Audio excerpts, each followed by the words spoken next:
And last fight prediction is down the road. You talked about Ronda a little bit.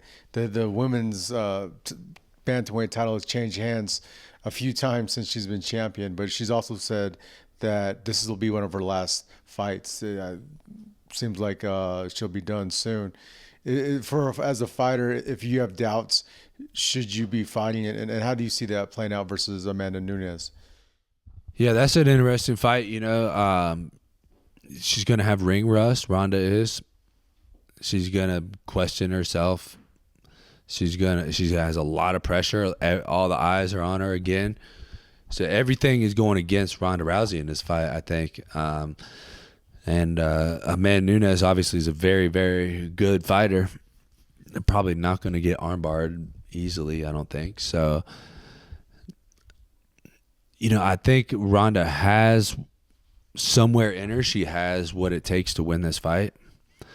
I don't think she's going to find it, though, when she's already talking about this being one of her last fights. I think she's kind of already setting up for a loss. Yeah, it's unfortunate.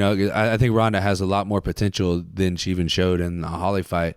But I think mentally, she was put in a very tough position mentally to start with, being the ambassador for women's MMA and, being on the spotlight and becoming such a gigantic star so quickly.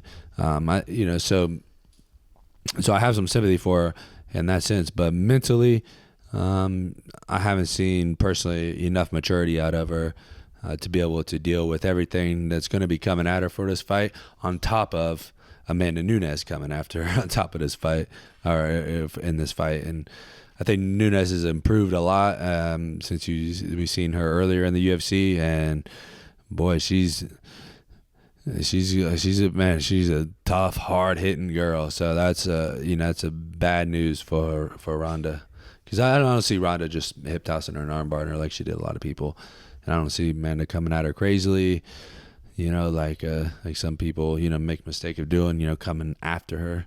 So I think she'll have a good game plan, and I'm gonna go with Nunes in this fight.